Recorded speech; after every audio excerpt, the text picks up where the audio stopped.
Our concern around the best interest duty is the last portion of the clause and anything else that may be relevant, catch-all kind of phrase.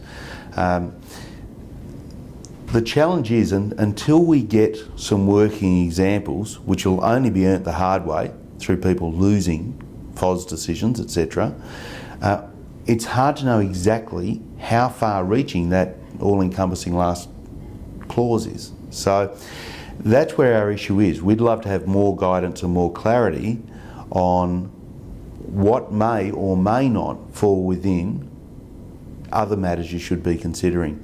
So where will that mean behaviour goes? It should mean it comes very much back to the centre of the bell curve, which is not necessarily a bad outcome, but the challenge in a commercial world is how to get a commercial advantage. So you've always got those that are looking to see how far out in the bell curve they can go.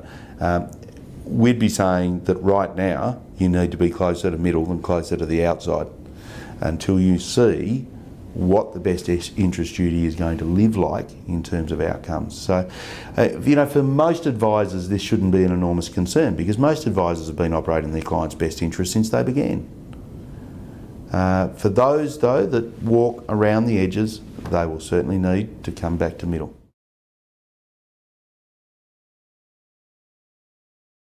Well, we're working on two fronts. It's a bit like a war battle. There is the regulation front, and we're still very active there. As recently as last week, presenting to the PJC on enshrining the terms, financial planner and financial advisor.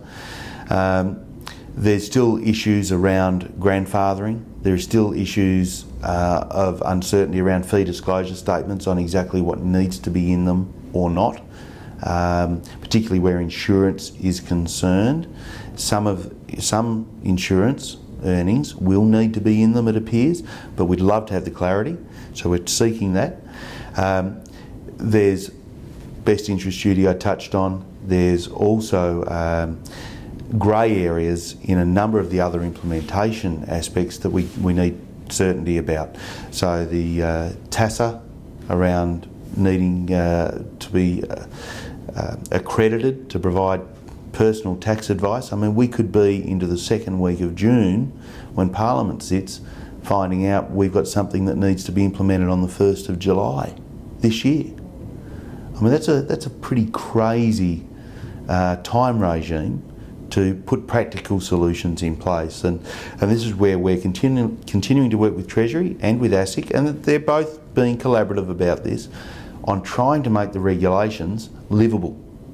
There's no point having regulations that when we go to apply them in a practical sense, we're left between the devil and the deep blue sea without a clear operating method or manual that is sustainable and profitable for an advisor's practice, because it's not in a client's best interest to have a financial advisor that's not going to survive because the model's changed. We're heavily engaged with a range of licensees. We've been running licensee leadership forums in both Sydney and in Melbourne, and across that we've dealt with around about 50 of Australia's licensees over the last 7 weeks. And they want certainty, they want clarity, we all do. That clarity can really only come from the regulator and or from Treasury. Now, there's some issues that may require even amendment of the regulation, of the legislation, to make it clear, in the absence of the regulator or Treasury thinking that they can do it within the scope of the legislation as it's currently drafted.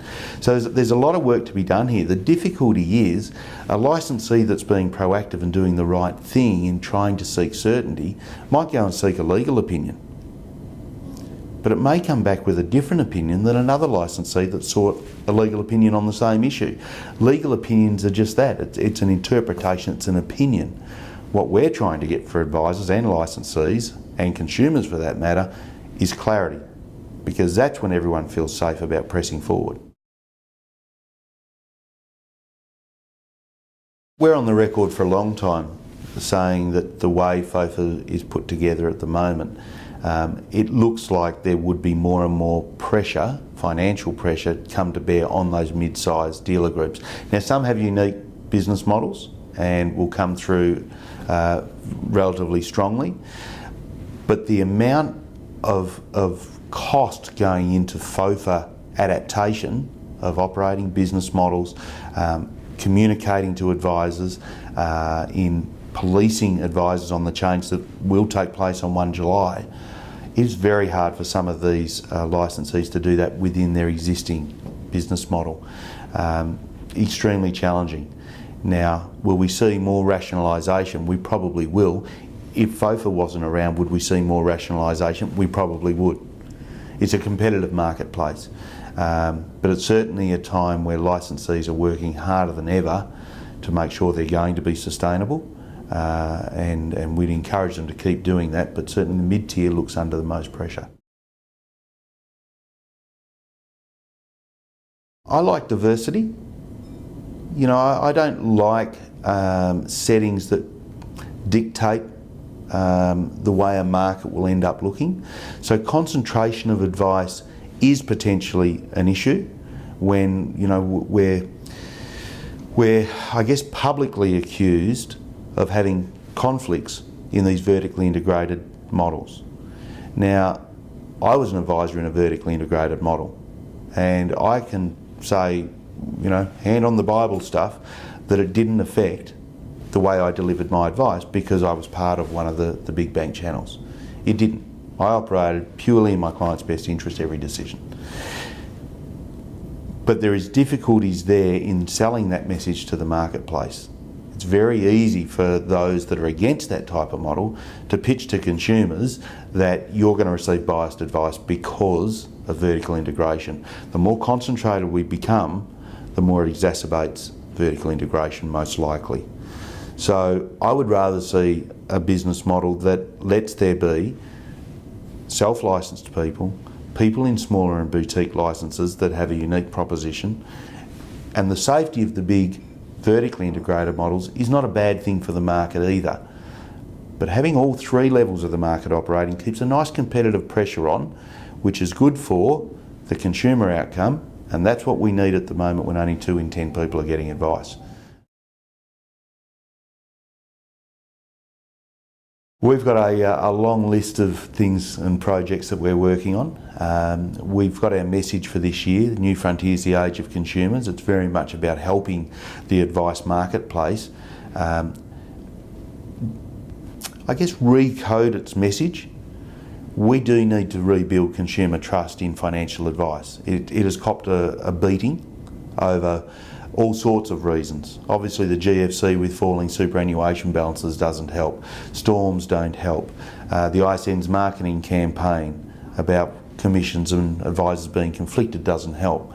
The mass media's campaigns, which also deliver that message, haven't helped. We've got to find a turning point somewhere that says we are going to solve this, and that turning point's 2013. We've got enforced legislative change. We've now got to take voluntary change as well. We've actually got to get the message very clearly out there to the consumer space that says when you go and see an advisor, you can trust them. That message isn't ringing clearly at the moment. So that's a high priority for the AFA, and it won't be a one-year battle. This will be a longer battle, but we'll be working extremely hard to take the value of advice message into the consumer space in language they understand, in ways that they feel comfortable hearing it, receiving it and acknowledging it.